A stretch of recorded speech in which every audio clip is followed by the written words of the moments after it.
오늘 찬양에 너무 많이 은혜가 됐습니다. 그 영국 런던에 보면 제가 유학 시절에 세 교회를 다 방문해 본 적이 있는데요. 마이어 목사님, 그리고 스폴슨 목사님, 오건 목사님, 세 분이 목회한 그 교회가 있어요. 네. 런던에서는 가장 큰 교회들로 부흥을 하고 있었을 때의 이야기입니다. 서로가 굉장히 세 분이 이제 가깝게 지내시고 서로 또 자주 만나시고 그랬는데 어느 날 그 목회자들이 모여서 이제 세미나하는 현장에서 이제 스폴슨 목사님하고 모건 목사님을 막 이렇게 좀 칭찬하는 그런 말씀들을 하셨는데 이때 마이어 목사님이 마음속에 질투가 생기더래요. 그래서 하나님 앞에 나가서 마이어 목사님이 하나님, 그래도 이렇게 목회하는 목사가 또 당시에는 큰 교회 목사인데 이렇게 내 마음 안에서 질투와 시기가 있다는 것은 본인 스스로도 자존심이 허락되지 않아서 하나님 앞에 하나님이여 이 시기하는 마음 질투심을 제거해 달라고 한참 그렇게 기도를 하는데 하나님께서 이 마이어 목사님에게 이렇게 음성이 들려왔습니다. 시기와 질투를 제거하라고 기도하지 말고 그들을 위해서 축복해라. 그들을 위해서 축복해라. 그리고 난 후에 마이어 목사님은 그들을 향해서 축복하기 시작하는데 어느 순간에 보니까 시기하는 마음, 질투하는 마음이 사라졌다 하는 이야기를 아주 오래전에 들었습니다. 그리고 실제 이것은 제가 겪은 주의 음성이기도 한데 하나님 왜 이렇게 우리 한국 교회가 점점 무너져 내려가고 있어요 하고 굉장히 오래전 그런 기도를 한 적이 있습니다. 죄송한 표현이지만 제가 유럽에서만 7년을 유학을 하면서 그때도 제가 늘 경험했던 거거든요. 하나님, 한국 교회가 이제 쇠퇴해 갈 그런 역사가 우리 앞에 도래하고 있는데 어떻게 역사를 역류할 수 있습니까? 어쩌면 한국 교회도 그런 상황을 맞이하게 될 텐데 이게 참 오래전에 제가 기도했던 기도였습니다. 근데 코로나로 말미암아서 결국은 한국 교회가 많이 어려워지다 보니 군선교회가 참 많이 어려워지고 있구나, 또 어렵겠구나 하는 생각을 그리 하게 됩니다. 근데 그 오래전 기도하면서 어떻게 하면 우리 한국 교회가 다시 회복될 수 있을까? 그리고 유럽의 상황을 필름처럼 지나갔습니다. 그 당시에 그 교회들이 큰 교회가 없었나? 큰 교회 있었습니다. 예배가 없었나? 예배도 4부, 5부 드렸던 교회가 허다했잖아요. 찬송이 없었나? 우리가 부르고 있는 찬송은 거의 그들에 의해서 작사, 작곡된 찬송가입니다. 그들이 기도가 없었나? 저들은 제가 만나본 유럽의 사람들은 정말 기도를 신실하게 깊이 기도를 합니다. 그럼 도대체 뭐가 없어 저들이 저렇게 무너졌을까? 그때 제 마음속에 하나님이 주시는 생각이 교회는 성장해 가고 있는데 서로가 서로를 축복하지 않습니다. 같이 만나면서도 친구같이 악수하면서도 여전히 그들 안에 질투도 있고 시기가 있고, 이게 한국교회의 저를 비롯한 모든 교회의 현주소가 아니었나 그런 생각을 오래전부터 하곤 했습니다. 우리 여기에 존귀하신 분들이 앉아 계시지만 축복이라는 말은 누군가를 향해서 하나님 복 주세요 하고 복을 구하는 거 아니겠어요? 저 사람 복 주세요. 저 교회 복 주세요. 사실 많은 지금 여기 계신 분들 어르신들이 많이 계신데 제가 어린 시절만 해도 한 번도 다른 교회하고 경쟁하는 것을 저는 어린 시절 보지를 못했습니다. 서로가 서로를 축복해 주었습니다. 30리 정도 40리 그렇게 떨어져 있는 교회도 집회한다면 그곳에 교인들이 다 가서 함께 그 교회 사경회를 위해서 축복해 주었습니다. 근데 어느 날부터인가 교회는 교회끼리 경쟁하고 교단과 교단끼리 경쟁하기 시작하고 선교단체는 선교단체끼리 경쟁하기 시작하는 그런 현상이 우리 한국에도 자리 잡기 시작했습니다.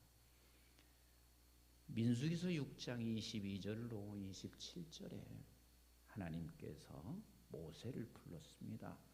그리고 모세를 불러서 이렇게 아론에게 전해라.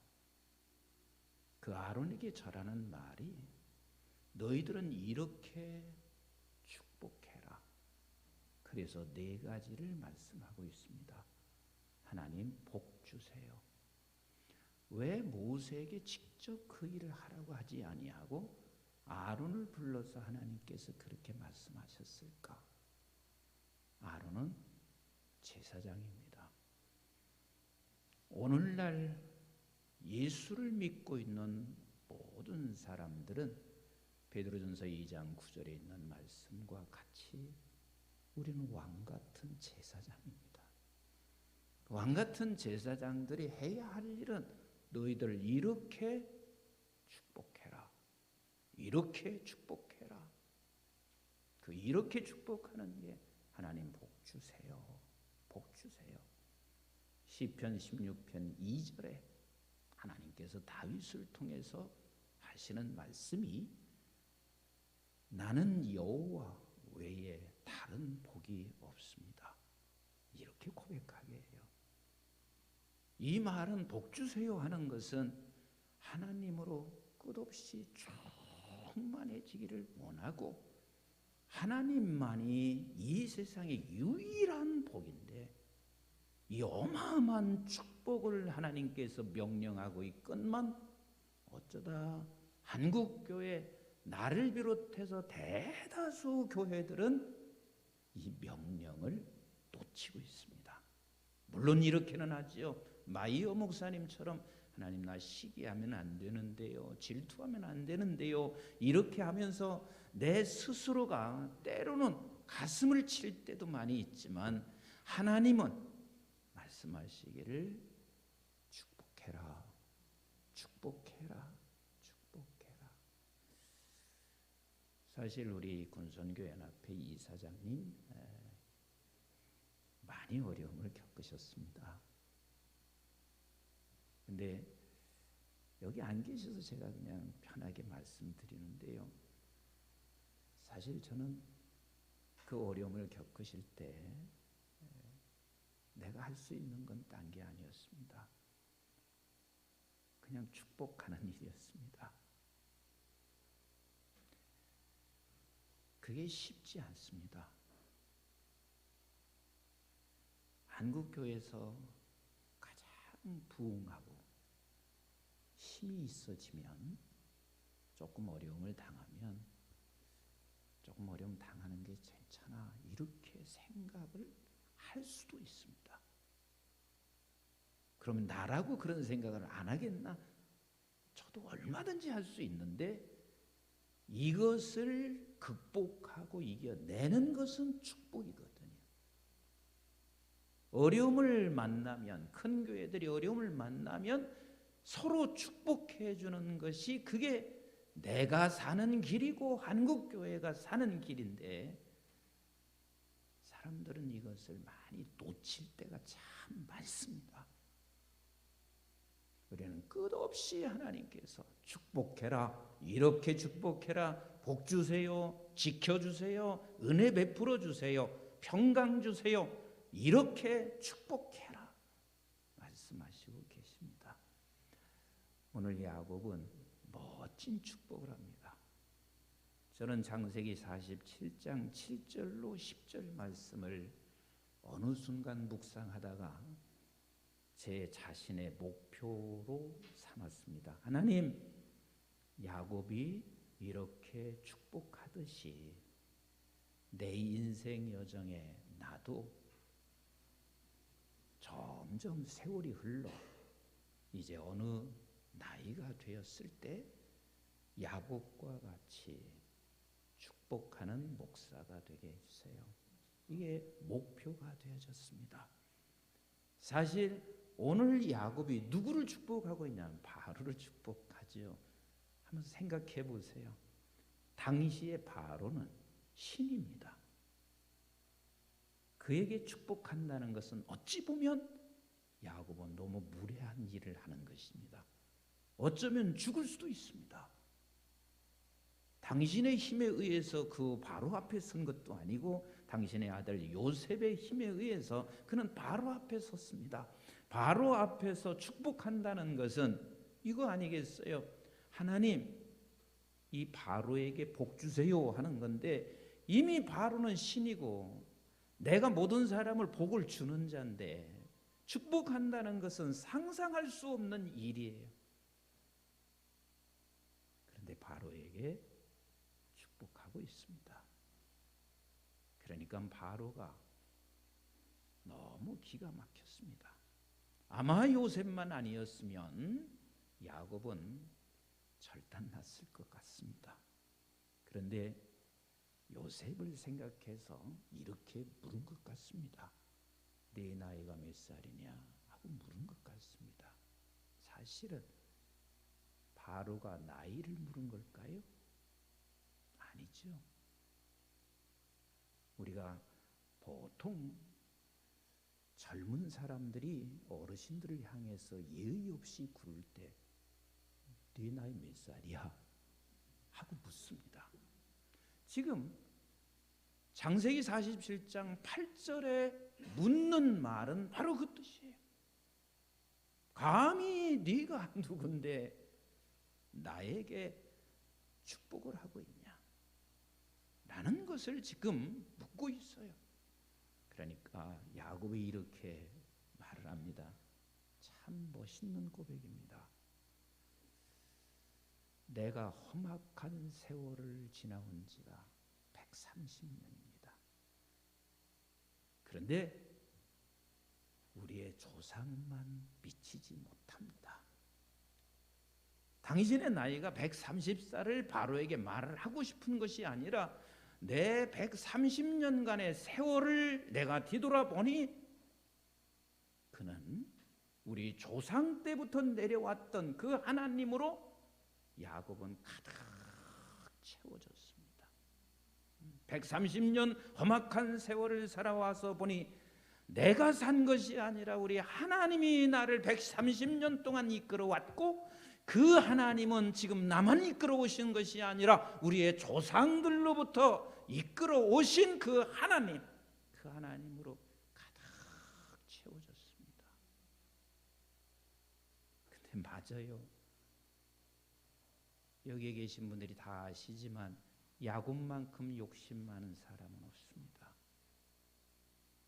창세기 25장에서 아브라함이 죽으면서 에서와 야곱 태어나잖아요.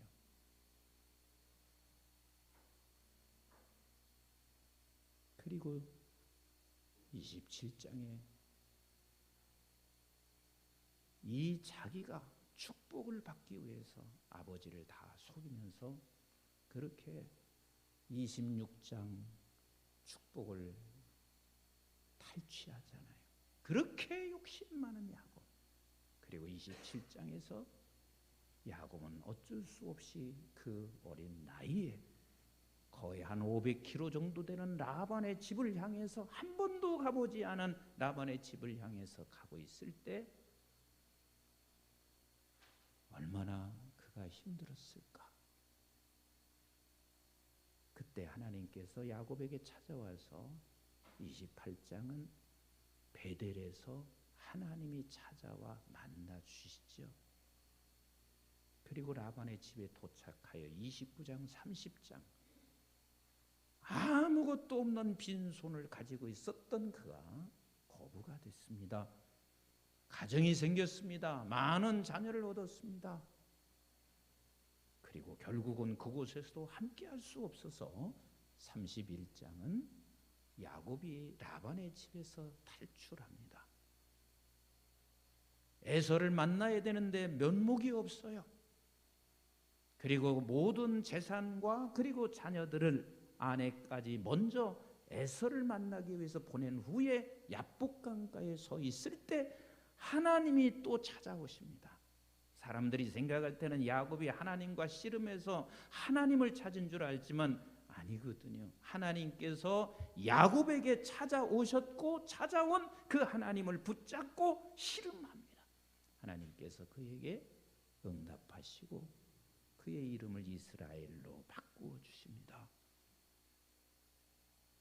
그래서 33장에 그렇게 그리던 형 에서를 만났습니다.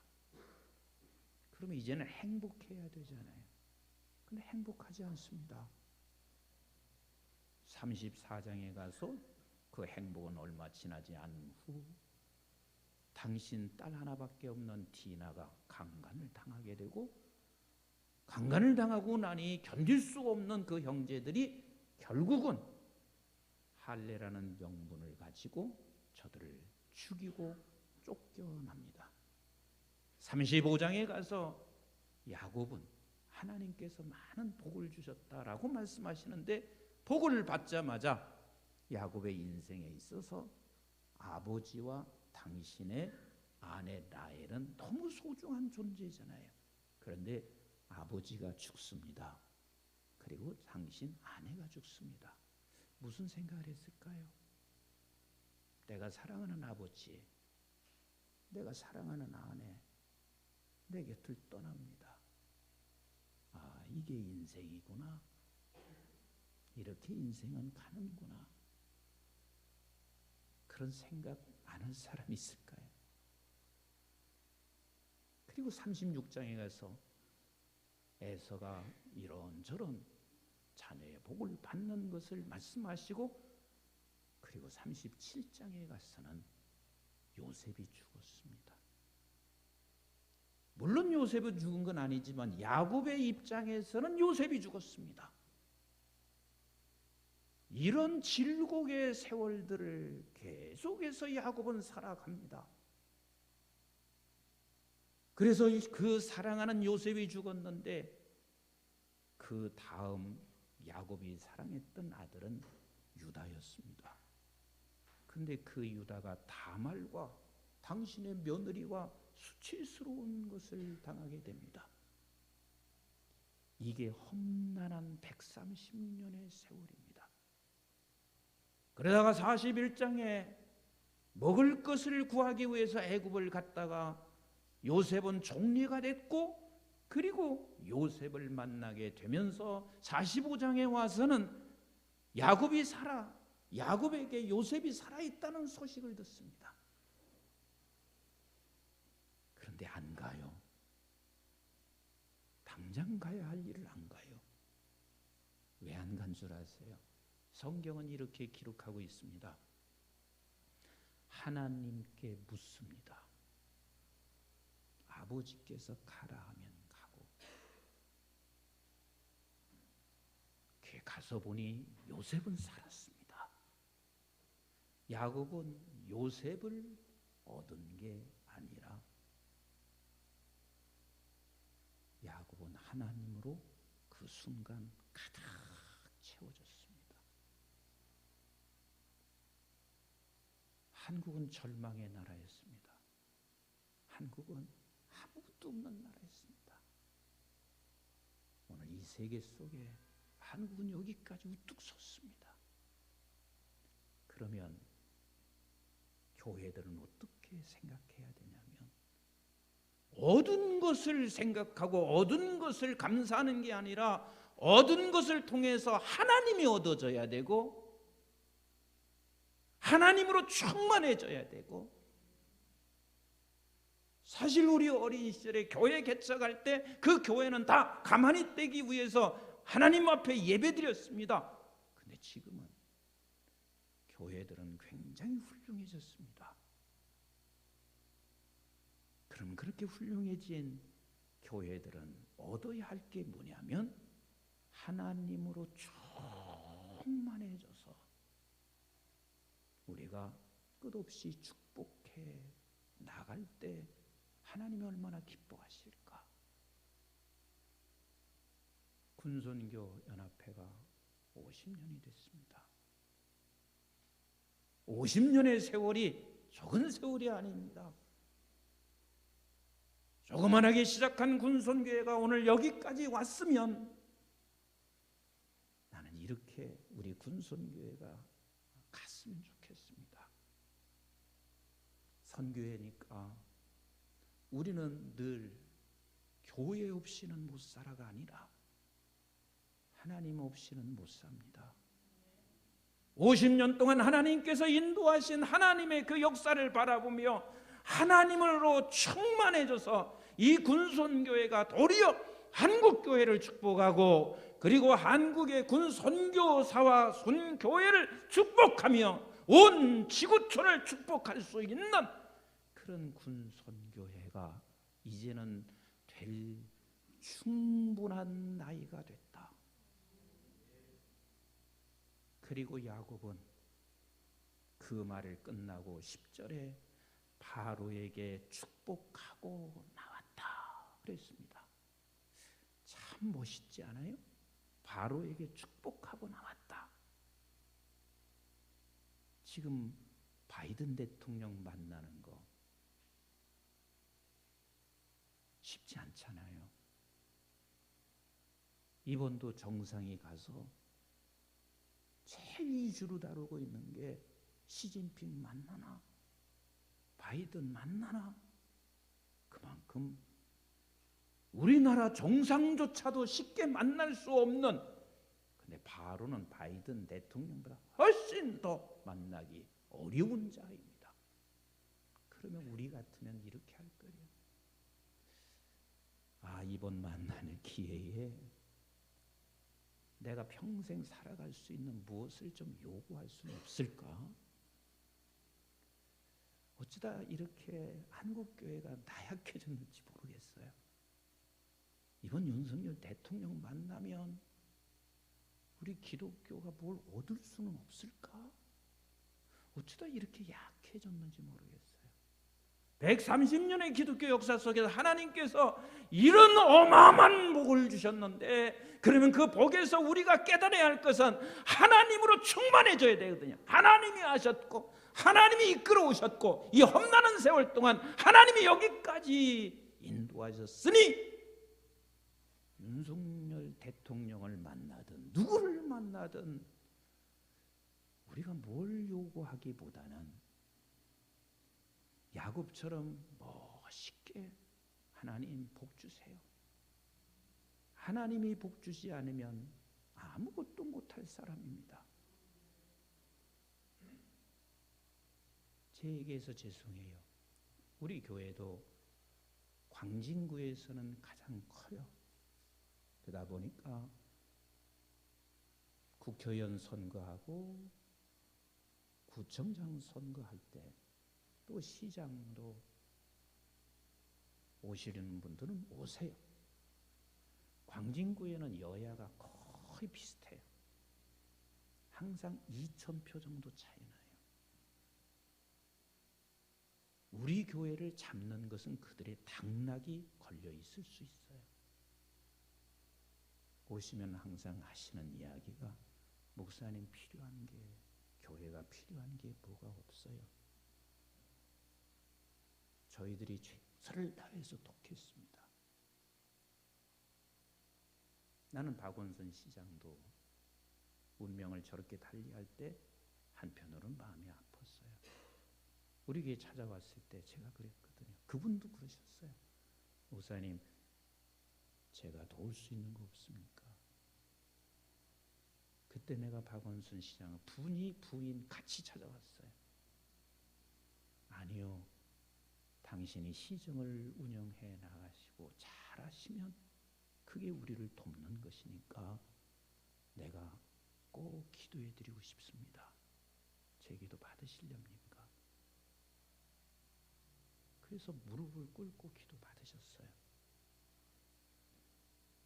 근데 그 말이 고마워서 그랬는지 목사님 꼭 당신 관저로 나를 불러서 가정 예배 한번 해주세요. 이렇게 하고 가셨어요. 근데 그 약속을 제가 못 지켰습니다.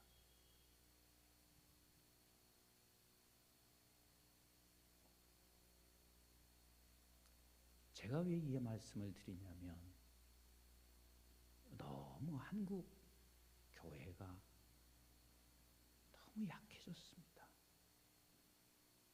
이만큼 은혜 주셨는데 약해졌습니다. 하나님으로 채워져서 우리는 그 누구 앞에서도 축복하고 나와야 돼요. 이 바로 앞에서 축복하고 나오는 야곱의 그 당당함, 그 야곱의 이 멋진 뒷모습을 한번 생각해 보세요. 멋있다. 자존심이 아닙니다. 그에게는 130년이라는 시간이 차곡차곡 머리 끝까지 가슴 가득히 하나님으로 채워졌습니다. 우리 군선교회 50년 걱정하지 마십시다. 걱정하지 마십시다. 하나님이 50년 동안 이끌어오신 그 하나님으로 가득 채우십시다. 그래서 우리 군선교회 끝없이 한국교회를 축복하고 끝없이 우리 군선교사와 군인 현장 이 나라를 축복하는 그러한 야곱의 축복이 우리 군선교회에 있기를, 또 그렇게 되기를 간절히 축복합니다. 기도하겠습니다. 하나님 아버지 고맙습니다. 하나님께서 명령하신 거 이렇게 축복해라. 우리 군선교회가 아버지 어찌 보면 여기저기서 도움을 받아야 할 기관이지만 적어도 하나님으로만큼은 채워져서 한국교회와 그리고 군선교사, 군선교회 모든 단체들을 축복하는 우리 군선교회가 되게 하옵소서. 예수님의 이름으로 기도드리옵나이다.